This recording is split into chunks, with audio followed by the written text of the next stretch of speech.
I would read a book and then I would be complaining and ranting at my husband about how this character did this and it drove me crazy, or why didn't they do this, or I wish it had ended this way, or whatever.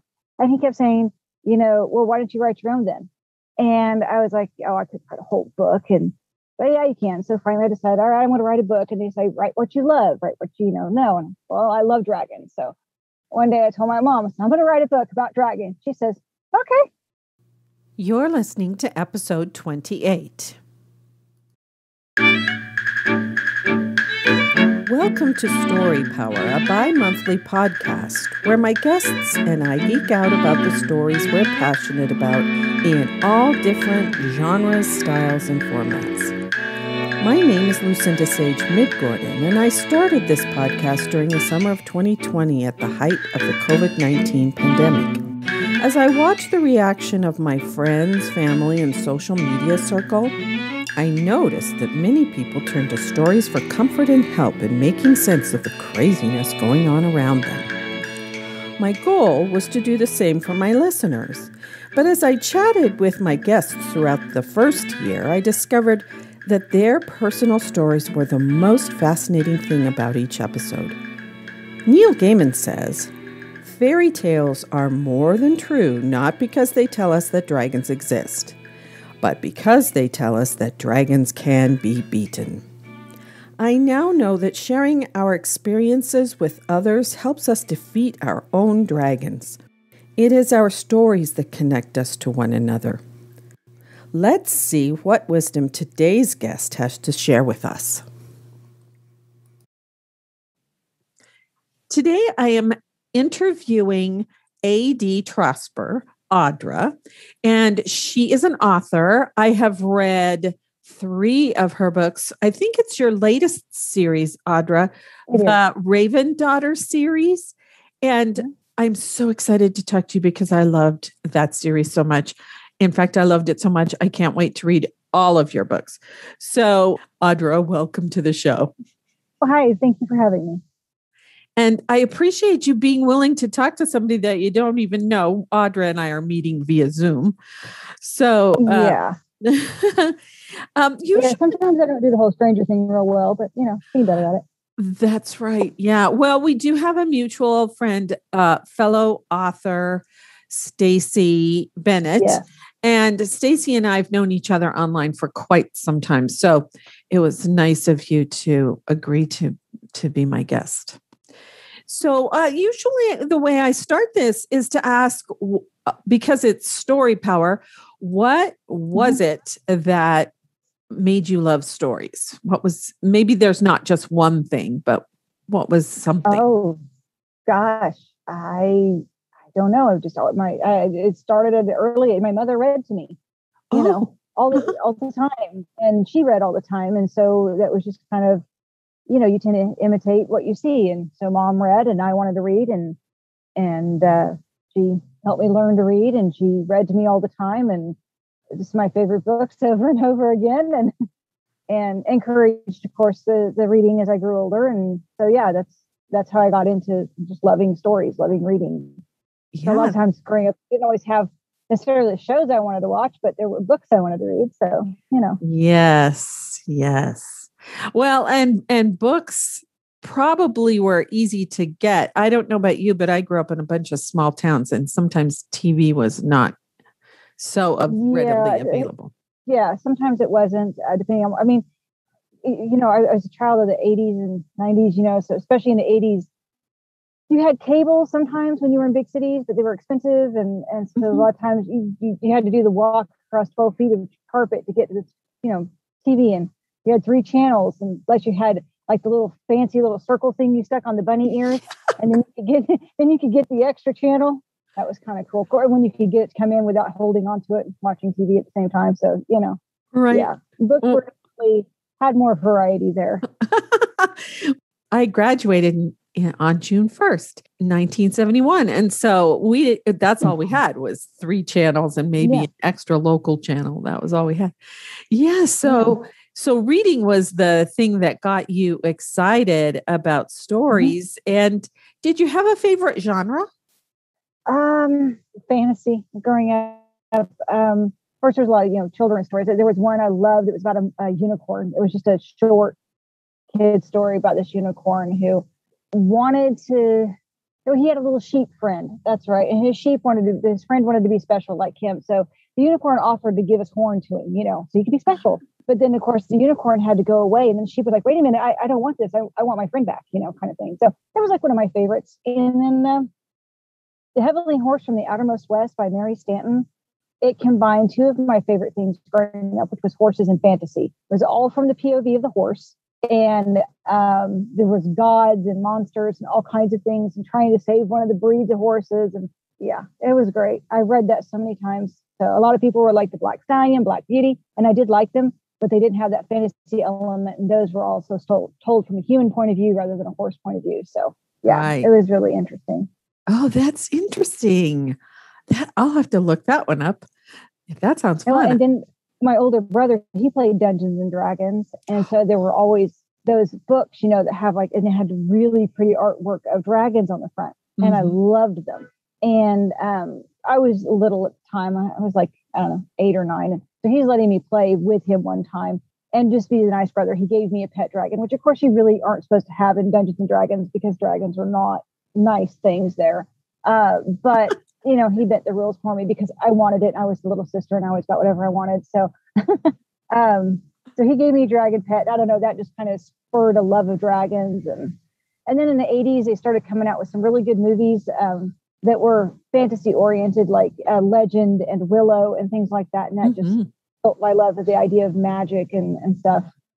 Dragon Slayer. Well, yeah. So I like the ones where the dragons are nice. Yes. Like you had that whole dragon rider thing going on. I like those. Right. Which is why I wrote my Dragon's Call series. So, I don't remember there being any dragons in the Raven Daughter series that I read. There was one. Oh yeah, that's right. There was one. One. And he didn't play a big part in that. No. But the Dragon's Call series, very prominent dragons and riders and all of that. So, well, I'm going to have to go read that series now because I like dragons a lot. I do too. I love dragons. I love magic. I like romance. I like the whole shebang. Dragon's Call doesn't have as prominent a romance story as like Raven Daughter or even my Bound series have. Mm-hmm. There is definitely some romance in there. So it's just for background rather than front. Oh, but that's cool though. So now you have several books, well, 2 or 3 at least book series. I didn't go look at all of the books, but I did follow you on Amazon. And yeah, you're welcome. And so I was wondering, how did you get from loving to read stories to writing your own stories? Did you start that too? I've always made up stories and things. And it's kind of funny. One of the ways it started was a friend of mine when I was younger. Of course, you play with toys and stuff, you come up with stories for your toys. Right. And then as we got older, we kind of quit playing with toys, but we still liked the stories. So we would just lay there and make up people and put them through stories or whatever. And that kind of got that going. And then I've always kind of written, I can't tell you how many times I started writing stories about stuff that I don't think I ever made it past like first or second chapter because I really hadn't planned it out. I was a kid, and you just start writing and then you get part way into, like, okay, I don't know what's supposed to be done with it now. And then later in life, I would read a book and then I would be complaining and ranting at my husband about how this character did this and it drove me crazy, or why didn't they do this? Or I wish it had ended this way or whatever. And he kept saying, well, why don't you write your own then? Well, why don't you write your own? You can. Why don't you write your own? And I was like, I could write a whole book. But yeah, you can. So finally I decided, all right, I'm going to write a book. And they say, write what you love, write what you know. And well, I love dragons. So one day I told my mom, I'm going to write a book about dragons. She says, okay. There was never any of that, oh, sure you are, you'll never do that kind of thing. No, the family was always very supportive. Oh, that's... And so I started writing it first in a notebook on my lunch breaks at work, and then later on the computer. And it took me a long time to finish the first book, but yeah. Yes. How many, was it years? Oh, years. Yeah. Well, partway through it, I had another baby. I had my last child, my youngest. So you kind of have that 2 years of sleep deprived fog that you don't really Yes. think in anyway. So yeah, that's 2 years. There was no writing that happened. And it took almost a decade probably to write the first book. Got much better at it after I finished that. You kind of already knew the process by then. Yeah, something about being able to finish that first book. You're like, oh, okay, I can finish it now, and you keep going, you know. So, do you self-publish, or do you have a publisher that you publish through? I do. Well, I say I'm an independent publisher. I don't self-publish because I don't do it all myself. I have an editor I hire. I have proofreaders that I try to get through and all that kind of stuff. Beta readers, the whole shit. I mean, it's not just me. I do my covers, and I do all my own formatting and things like that. But other than that, yeah, I do have outsourced people that I have for editing and stuff. So I don't consider myself completely self-published because I don't do it all myself. Nobody should ever do it all themselves. You should always have an editor, somebody else looking at your book besides you. Yes. Because you're too close to the story, you know. Right. Yeah. I am very fortunate to have a Mac Geek husband who's a graphic artist. And so he designed the cover for my first novel, and he could lay it out. Yeah. And nice. And since he does lots of newsletters and that kind of thing, he also helped me edit. So do you have a job that you do on the side? One of my guests said, yes, writers always kind of have to have a job they do on the side, or a job they do and then they write on the side. I do consider writing my real job, and then I do have my other job. I work at Walmart. I work in the online grocery pickup area of Walmart.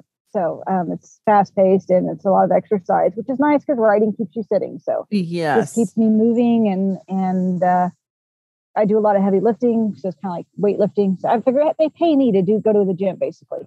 That's right. You know, with all the walking and the lifting and all that kind of stuff. Yeah. So it works. Yes. And plus, you don't have to take your work home with you. I'm a teacher, so it's like I have to do all my, I only teach a couple of classes at the college, but still I have to, do all the classroom prep and, Yep. But I used to be a manager here, and that tended to follow me home a little more, but it's been much nicer since I haven't been. A lot less stress, a lot more time for writing. Actually, my writing picked up a lot more after I quit doing the manager thing. So that was nice. Oh yeah. Being a manager, that would not be, I don't think that would be fun. It can be stressful. Yes. So. Yeah. So I really want to talk to you about the Raven Daughter trilogy, because I had never, I think through Stacy's Facebook page, I did see the first one the first one is called Unveiled. I think maybe I saw that one when you published it, but it didn't really register until the whole trilogy was available. And so I said, oh, you know what? I'm going to try that. And I'm not really into demons, but it was interesting that you had demons, angels, and gods and goddesses. And that was at first I was like, okay, I'm not sure I really like this. But by the middle of that first book, I was really into it because the demons were not the typical demons. Yeah, they're not your demonic devil demon things. And and even your angels are not your typical angel people. I mean, it's definitely not a religious or faith-based book in any way, shape, or form. Right. I just kind of took those mythologies and just spun them how I wanted to. And because it was almost portal fantasy in the fact that they do leave the mortal world and go to the between and all that. So I was able to really just kind of take any mythology I wanted to just spin it however I wanted, because, how do we know we're right? That's right. So. Exactly. Exactly. That's one of the things I loved about it. And I did like the love story in there too. Another thing I liked about it was the whole idea that trying to keep the races separate and the bloodlines pure was really not a good thing. Not a good thing. Yeah, not a good thing. It was interesting to be able to tackle that, because so many people, they want her dead just simply because of what she is. It has nothing to do with who she is as a person, whether she's a good person, bad person. They don't care. They don't care. All that matters to them, is that she is this mix and they don't like it. Yeah. Right. So, Well, and not only that, but she has the highest goddess. What is the goddess's name again? the Morrigan. Morrigan. In actual mythology, the Morrigan is not that powerful necessarily. I had fun making her into the god of gods, to making her like the ultimate goddess, just because I wanted to and I could, so I did. Yeah, I liked it. Well, so the other thing that I really loved about this series, I mean, you put your Joe and Caius and all of the people. Caius. Oh, thank you. Yeah, you put Caius and Joe through. Joe is the main character, the woman. Joe, and you put them through all of these horrible situations and all of their family and friends who are supporting them. But after a while, I was like, oh, I hope everything's going to work out okay. And then when Caius's mother, which I forgot to look up her name. Aisha, right. Yeah. When she captures Joe and tortures her. And then in the end, spoiler alert, in the end, when Lucifer brings Aisha in chains to Joe and says, Joe, you can do whatever you want. You can do whatever you want. You can punish her any way you want. And I loved the whole process that Joe went through and, said, well, the way I punish her is really a reflection on me, not a reflection on her. And so the punishment she picked was so perfect. That's what I thought. I thought it was fabulous. And it was something like, Joe, in the end, when this is what kind of person do I want to be? After this is over, who do I want to be? And she didn't want to be Aisha, that's for sure. So that's right. Yes, she didn't want to be. Now, we don't know what happens to Aisha once Lucifer takes her away. And I like that too. Yeah. Yeah. We leave that up to interpretation. Obviously, it's probably not going to be a fun time because Lucifer is not happy with Aisha. So, no, he's not. And so, that was the other thing, because we always think of Lucifer as the devil, but he wasn't. You didn't paint him that way. No, he's just he has a job to do. Right. He has his place in the world rather. It's his job. It's not the greatest job in the world, but somebody's got to do it, kind of thing. Right. Or as Hades said, he's not the pitchfork wielding kind of guy. Right. Well, and he just does his job. He doesn't rail against having that job. It's like, okay. This is what I have. This is what I do. So, I will do it well, kind of thing. Yeah. Yeah.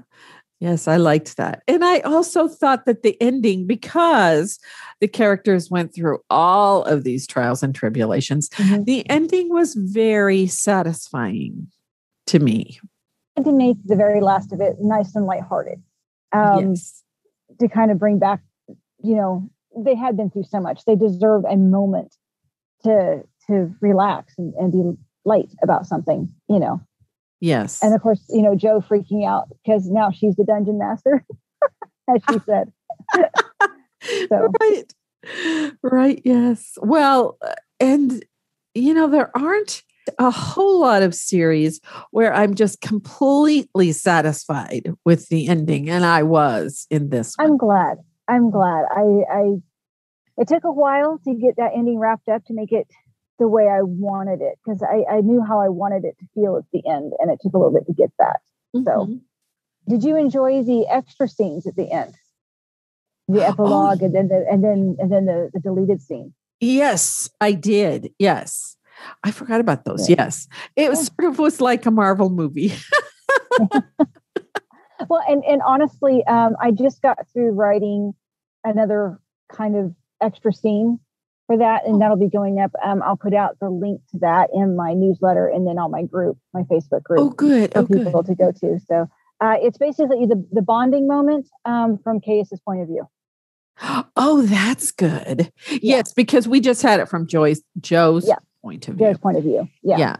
And you get that he obviously took a similar journey through her life, but this is actually you seeing it from his point of view. So. Right. Yes. Well, her life is a lot shorter than his. It is. Yeah. There's a lot less for him to see. That's for certain. But also the opening of it with Joe and her sister at the deathbed of their mother, that was so written so well. And I felt like I was there with them. And I've never been there at someone's deathbed when they actually died, but I have visited grandparents who were quite ill, and that feeling was there in your book. Actually, my grandmother died not long before I started writing that book, actually, I believe. And so I was able to transpose a lot of that into the book, so that allowed it. In fact, the food in the hospital, even that's because the food in the hospital my grandmother was in was so unbelievably horrendous. Oh, I'm not even sure. We went down to the cafeteria, and I'm not even sure that could ever be classified as actual food. So that kind of ended up in it. And then the smells like in the hospital and things like that, and just the rooms and things the way they are. So. And the noises, and just the waiting, just the waiting. So, and my mother was there when my grandmother passed. I was not, but my mother was. So I kind of used what she told me of that as well. So, Oh, wow. That's great. Well, I love that. So what other series should I read next? Which one is the Dragon Call series? Is that the very first one you wrote? That is the very first one I wrote. There's a lot of characters, a lot of main characters. I have at least 6 or 7 main characters in that book, multiple points of view. It's not, Raven's Daughter was actually the first series I wrote in first person. The rest of mine are all written in third. I tried to write Unveiled in third, and then Joe kept telling me no. And she finally was like, would you just shut up and let me tell the story? I'm okay, fine. So we went first person with that one. Yeah. But the others, there's no way to do first person. There's too many characters, too much going on. And it is, it's a very much a black and white, whereas there's a lot of gray in Unveiled Raven Daughter, because you don't have like a clear bad guy. Everybody thinks they're doing the right thing. Right. That's the thing about, everybody's convinced that what they're doing is right. They're not really bad. They think they're doing the right thing. Even if it's for the worst of reasons. Right. But in this, there's very much, it's very black and white. You have your good guys, your bad guys, and that kind of thing. So it's very much good versus evil. And then in my Bound series, that's more focused. You still have quite a few characters. It's also third person. You also deal with angels and demons, but in a totally different fashion in that one. Oh, that's cool. The demons are actually bad demons in this one. So you do have that. It's still not really religious, because there isn't a specific religion that any of it's tied to. They all still kind of exist, kind of thing, So there's that. I guess it kind of depends on what kind of journey you want to go on for the next ones. If you want more romance oriented, you want to go with the Bound series. Bound by Time is interesting. I trapped a demon in a stained glass window. So I actually creeped some people out with that one. So that was fun. And then that was Bound by Time. And Bound by Legend, my main character, my heroine, is actually homeless when you start the book. So I love that. Yeah. She's homeless. She's very rough around the edges. And the last thing she wants is a dark angel to help her with anything. So even though the main love interest in the book, she calls him her Thor later on, she looks at, she's like, yeah, whatever. I know what you are. Go away. Kind of thing. She can't care less. So, she couldn't care less. She doesn't want anything. And she has vices. She smokes as a means to deal with and to cope with the stress of her living situation and what's going on in her life with the demons and stuff like that. So it just kind of depends on what kind of journey you want to go on. So are you working on anything right now? I am. I do have a new thing that's brewing. So I'm not exactly sure where it's going to go yet. So it's all in the very beginning stages. It's been trying to percolate and like reveal itself before this. And I was like, no, we have to finish Joe and Chaos. You guys go sit down and be quiet. I'm finishing Joe and Chaos first. Yes. So I'm just now really starting to explore this new world that's opening up. So we'll see. Oh, that's cool. I love it. The series, the name of the book is going to be Eventide. That's all I know. So. Oh, well, that's good that you know when I was writing my novel, I was practically finished my first novel. I was practically finished with it before I got the title, and it came from a Beatles song. Even though there are two time periods and one of them is in the 1800s.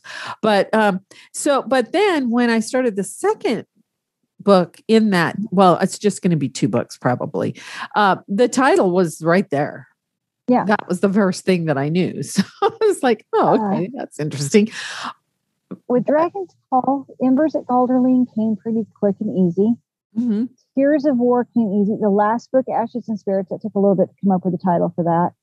With Raven Daughter, that series, I must have had about 6 or 7 different working titles for the books, for the series name, everything as I was going through working on the first book. It took a while for that to settle out. And even the last book originally was going to be changed, and then it ended up being chosen instead of changed. So at the last, so I had to go change the front matter in all my books.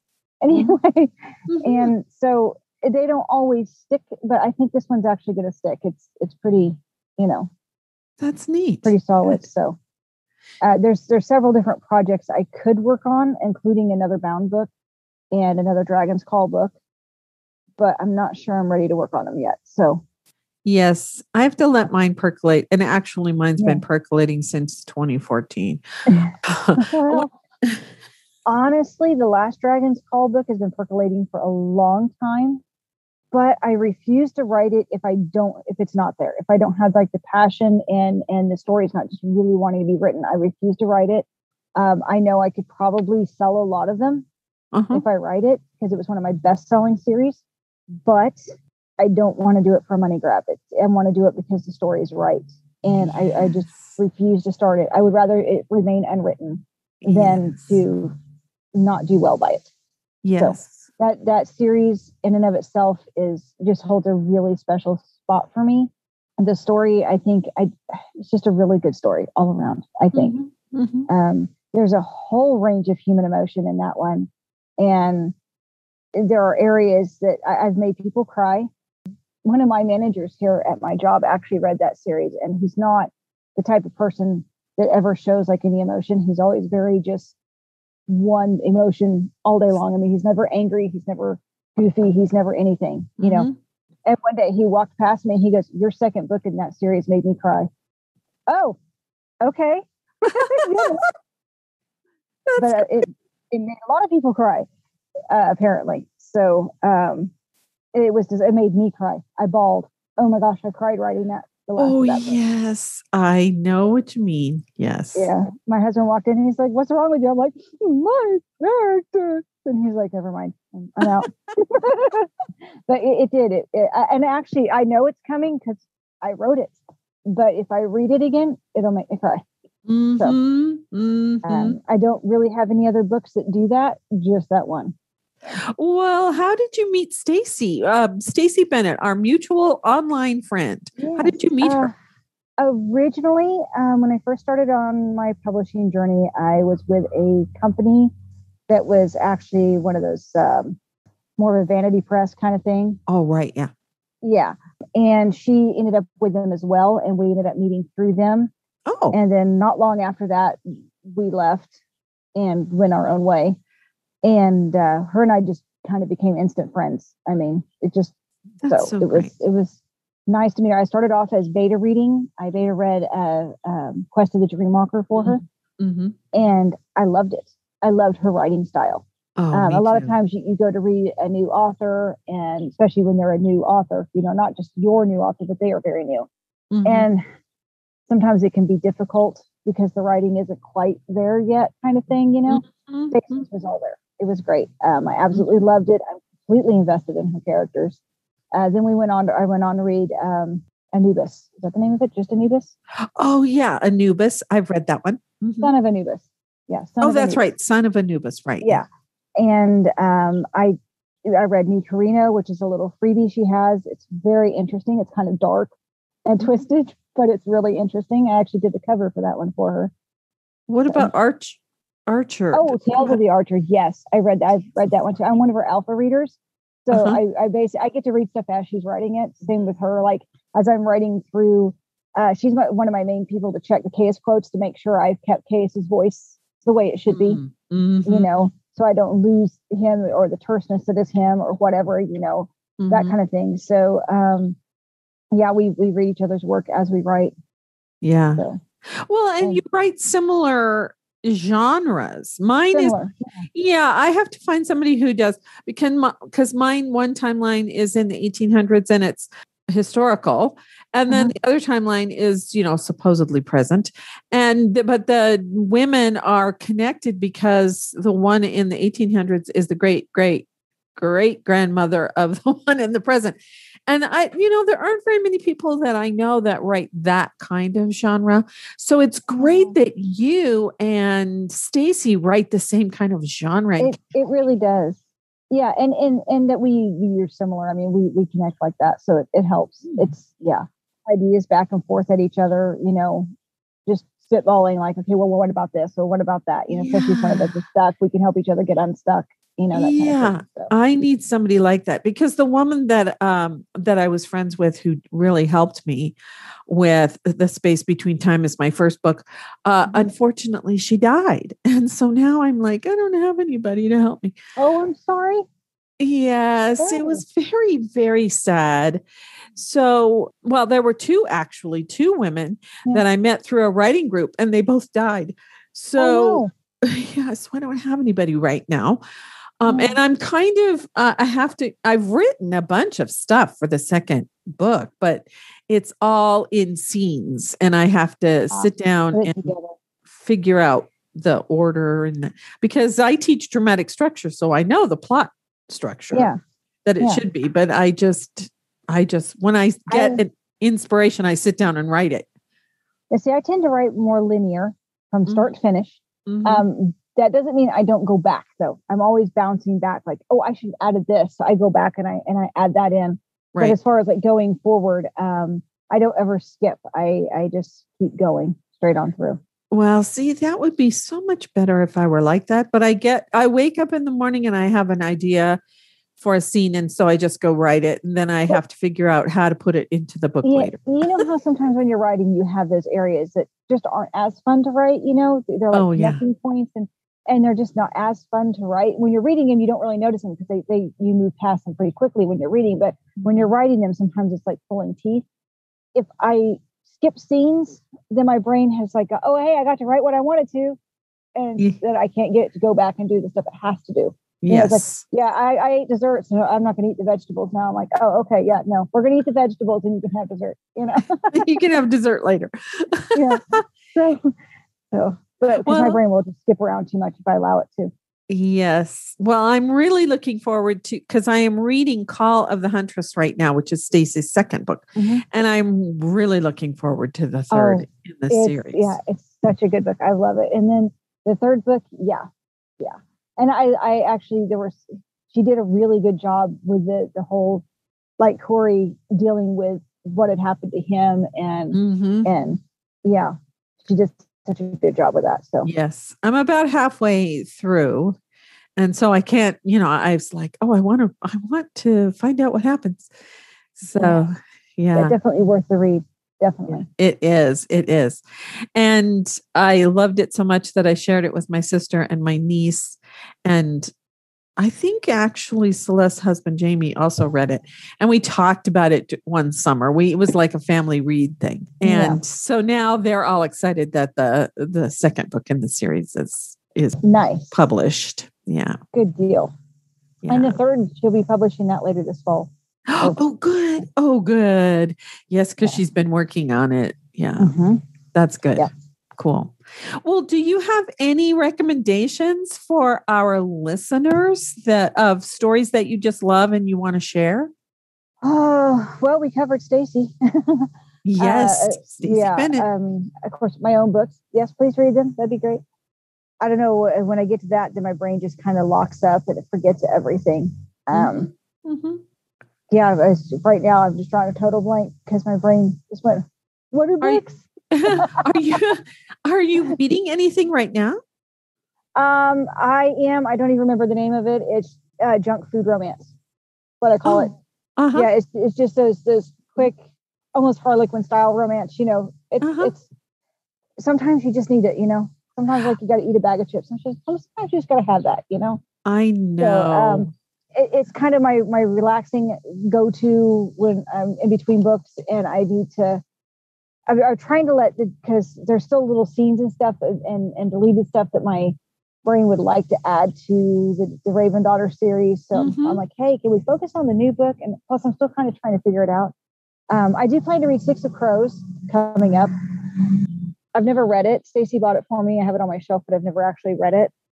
So she tells me I should. Yeah, there's some TV show out right now, and it's connected to it. Oh, I can't remember what the name of it is now. it's not. Shadow and Bone. Yeah. Maybe that's it. It's out on Netflix now. Yes, my niece said that's really great. Shadow and Bone. Yeah, and I guess it's connected to the Six of Crows, or maybe they connected them. I know they're different stories, but I think in this series, like in the TV series, they connected it all together somehow. Yes, there's a group of mercenaries or something, and they call themselves the Crows. And that's right, something like that. Yeah, I'm not real sure how it all goes. I know I'm not as interested in Shadow and Bone because there's a love triangle, and I'm really not into the love triangles. Those drive me crazy. That's one thing you will never find in my books. Well, I guess kind of you do, but it's different Dragon's Call because they can actually have more than one person. Yeah. Yeah. And that has to do with the connection with the dragons and everything. So that makes it different for them. But it's never that, will she go with this guy or will she go with that guy? I just don't do that. Oh, well, I haven't read the books yet, but I did watch the series, and it's pretty obvious that by the end of the series that she's not going to go with one of the guys. So yeah, well, that's good at least. That's good at least. I actually didn't get a lot of reading done here in the past several months because I was trying to finish up the Raven Daughter series again. And when you work full time and then you got the kids and all this kind of stuff, you tend to don't have a lot of time. So sometimes reading time is difficult. Yeah. But my kind of go-to genre is mystery. See, mystery, I don't do well with the tension for that. I always want to know. I can't handle not knowing. And historical fiction. There's a series. I like historical fiction. There is a series that I absolutely love, and it's Octavia Randolph, The Circle of Caradwyn, and it starts in England some years after the first wave of the Danes came, the Vikings, in 800s. I think it starts in 800 something, the late 800s. And I learned so much about the Middle Ages from that whole series. And I think she's going to publish, I think it's book 8 or 9 here pretty soon. And I have learned a lot about I do love historical fiction for that kind of reason. One of my favorites is The Great Alone. It's a book by Janet Daly. I don't know if you've ever read it. It really encompasses like the entire history of Alaska and the islands up there, the Aleutian Islands and all that. Yeah. It's very interesting. You should read that if you like historical fiction. It follows basically this one family, from mother to daughter down the line kind of thing, and a lot of what happens like when the United States bought Alaska and all that kind of stuff. So a lot of interesting stuff there in that one if you like historical fiction. Oh yes, I'm going to have to check that out. I've been to Alaska. It was years and years and years ago though, so it's probably a lot different now. Probably. Do you have anything else you want to say before we go? If you are interested in my books, check out my reader book on Facebook because it's just Trosper's reader group. And I offer things there for people. Right now, I've got some free audio codes. I don't know if you've seen that or not in the group. If you're interested in an audio book of Unveiled, a free one, I've got a code for it. So the audio book for Chosen is in production right now. So it won't be too long, hopefully, before that one's available. And do you hire somebody to do that for you? Yes. Oh, yes. No, I do not ever try to do the audio on my own. I have 2 narrators actually for the Raven Daughter series. I have one who does Suzanne T. Fortin. She does the voice of Joe, and she does an excellent job. And then I have Zachary Johnson, and he does the voice of Chaos, because, at the end of each chapter, there is a quote from Chaos. Right. So I didn't want to have a lady reading his quotes, because they are from Chaos's point of view. So I had somebody do. He's actually reading my Dragon's Call books right now too. They're being redone into new audiobooks. So because I had two separate narrators. One lady did the first two books.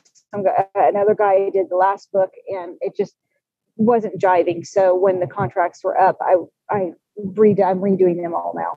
Oh, good. Dragon's Call with this narrator. But anyway, so it's been kind of interesting and fun to do the Raven Daughter books because of the two different people. Yes. And then, so if you're interested in one of the free audiobooks, hop on over to the Facebook group and holler out in the thread. Well, I will put the links in the show notes, because I keep the show notes on my website. Okay. And so I put as many links as I can in there. Okay. And I am so grateful that you would agree to talk to a stranger. Oh, absolutely no problem. I do have a link tree if you want me to send you my link tree. Yes, please. Thank you so much for being my guest. No problem. Thank you for having me. It's been very nice. Hopefully you can get Stacy on here one of these days. I think she'd be great. She's more outgoing than I am. So, she's one of the first people that I asked, and she just wasn't in a place where she was ready to do that. But now that you have been a guest, maybe she will do that for me. Yes, I would love to talk to her. They say that, when you're an introvert, you get friends because an extrovert found you and liked you, and adopted you. Well, that's kind of what happened. I'm the introvert here. And I typically don't like to come out from underneath my rock. Sometimes promotion is terribly difficult for me for this reason, because you have to put yourself out there, and it's very anxiety inducing for me. Yes. But Stacy is just like, hey, let's go do this thing. And off we go. And she just goes and does it. And I'm just like, sometimes baffled. I'm like, how can you just do that? She well, because you just do it. I'm like, okay. I know. So she's the extrovert that found the introverted me and decided to keep me as a friend. So that's great. And so much. I'm so glad you enjoyed the Raven Daughter series. I did a lot of fun writing them and watching their story unfold. And it's a different kind of romance than I've ever written before. Mm-hmm. And it was a lot of fun to write them and to see how that unfolded, and to throw in, all the different gods and the kitchen sink. And really. So, it was fun. Thank you so much. Thank you again for being my guest. Yeah. Well, thank you for letting me be your guest. And anytime you want to holler out, maybe sometime Stacy and I can both get on here and we can do like a multiple Zoom thingy with all of us. That would be fun. That sounds fun. All right. Well, have fun. And like I said, holler out if you want us to come back. We'll come and hang out and chatter. Okay. So. All right. You take care.